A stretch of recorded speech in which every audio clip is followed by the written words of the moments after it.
dulu sekali.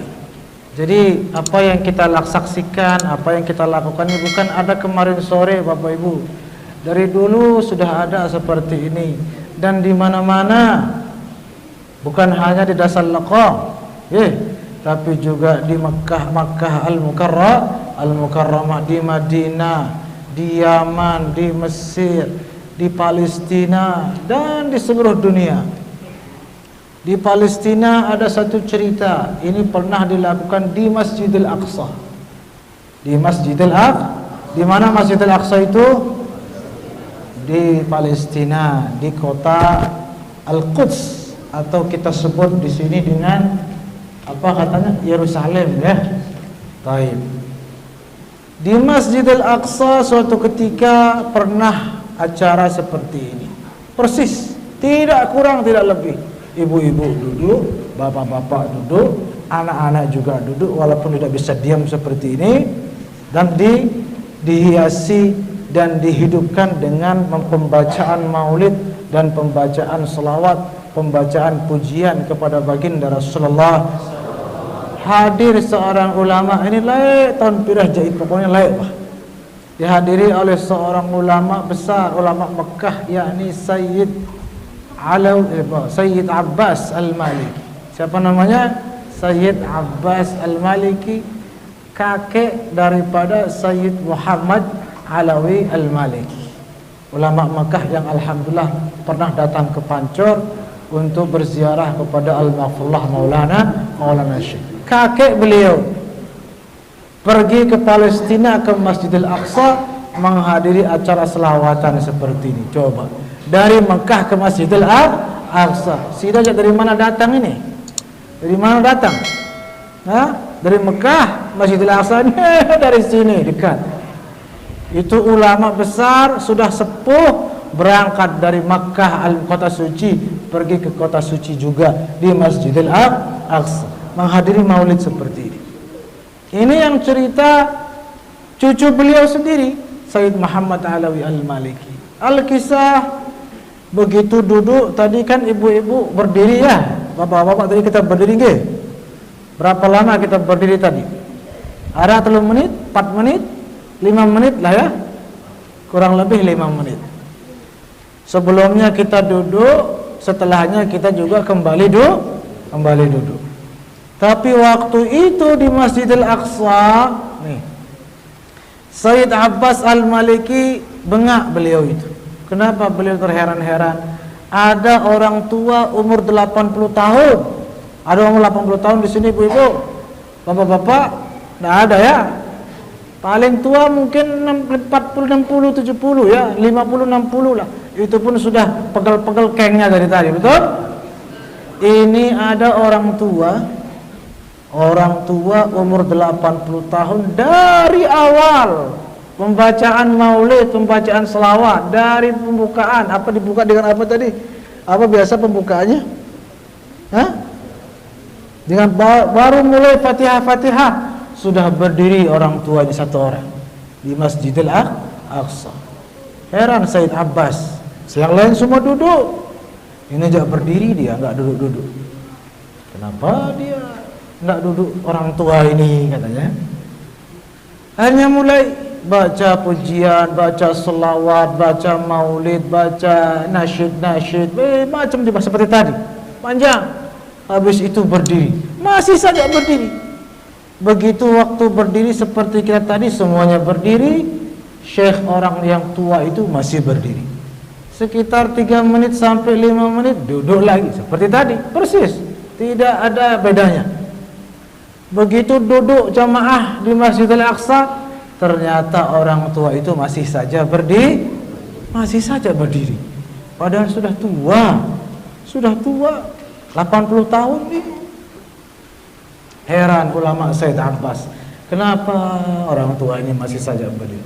Ini apa rahasianya? Pendek cerita, selesai pembacaan maulid, selesai pembacaan selawat, langsung begitu selesai baru dia duduk orang tua ini. Baru dia duduk. Nah, dipanggil, coba sini sebentar, atau ke sana mungkin Sayyid Abbas. Karena Sayyid Abbas lebih muda. Syekh, kenapa pelungguh itu berdiri dari awal sampai akhir? Ada waktunya berdiri, tidak usah sudah siksa lalu diri sudah. Duduk saja, nanti kita berdiri sama-sama, habis itu kita duduk lagi. Ini sudah dari. Coba kira-kira ada berapa jam tadi? Mulai jam berapa tadi? Dari sebelum Isya nih. Kira-kira jam 7:30 atau jam 7. Coba sekarang sudah jam berapa? Nah, berarti berapa lama kita selawatan tadi? Kurang lebih sejam setengah. Coba sejam setengah berdiri coba. Sanggup sudah pendek? Tidak sanggup. Orang tua itu sanggup dia.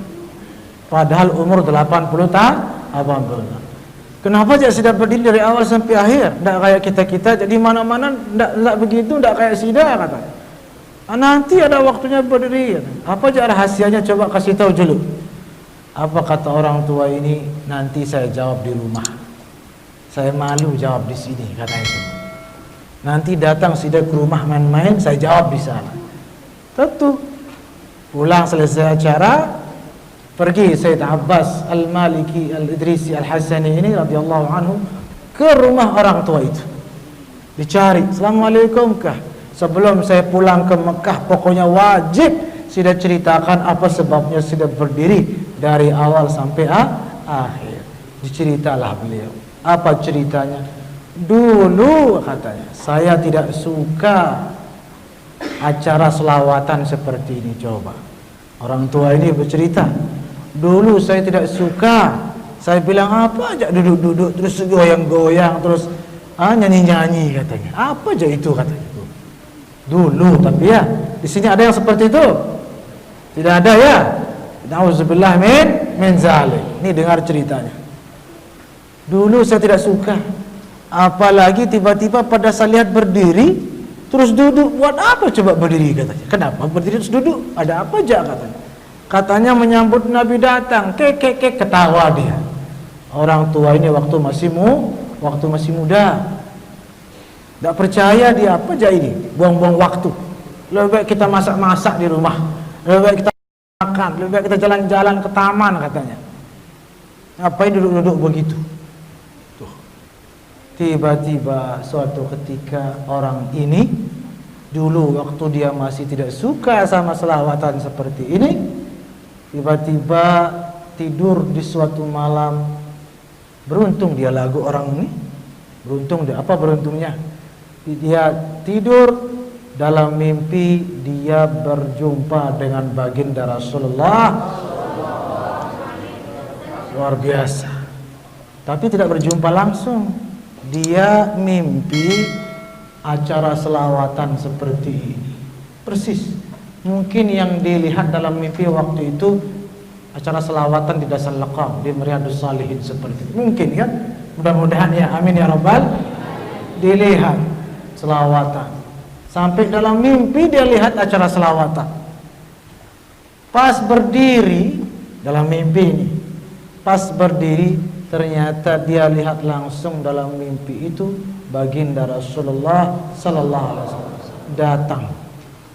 datang. Apa kata Nabi? Duduk semuanya. Nanti saya datangi satu persatu, kata Nabi ini dalam mimpi. Mendatangi jamaah yang membaca selawat kepada Rasulullah sallallahu alaihi wasallam. Datang Nabi pada berdiri, disuruh duduk sama Nabi. Duduk. Nanti saya datang satu persatu, yang saya datangi dia yang berdiri, salaman sama saya lalu duduk lagi. Tuh. Betul, datang satu persatu berdiri, salaman, duduk. Pindah lagi Nabi berdiri, jamaahnya salaman, cium tangan Nabi, bolak-balik, duduk. Begitu terus sampai ini orang muda nih gemeteran. Masa saya juga ini akan salaman sama Nabi? Hore, katanya, senang ini. Ternyata sampai ke orang ini yang tidak suka sama maulid, yang tidak suka sama selawat. Apa kata Nabi? Kamu duduk saja, tidak usah bangun. Kenapa kamu tidak usah bangun? Karena kamu tidak suka kan orang lihat orang bangun baca selawatan. Kamu duduk saja, tidak usah salaman sama, diloncat dia. Subhanallah, itu kalau tidak suka acara seperti ini. Ternyata dia memang selesai ceritanya nih. Sabar ibu-ibu, la ilaha illallah, menulis doang. Lanjut apa tidak lanjut nih? begitu dia bangun tidur, apa yang terjadi? Betul, dia tidak bisa bangun. Disuruh duduk sama Nabi. Duduk, kamu tidak usah bangun, kata Nabi. Bangun tidur, dia tidak bisa berdiri, langsung lumpuh, tidak bisa bangun karena hukuman dari baginda Rasulullah SAW. Menyesal, dia menyesal, nangis sampai dia berobat kemana-mana, tidak bisa. Sampai datang kepada seorang ulama. Apa kata ulama? Kamu obatmu cuma bertobat dan menghadiri acara-acara selawat, acara-acara pembacaan maulid seperti ini.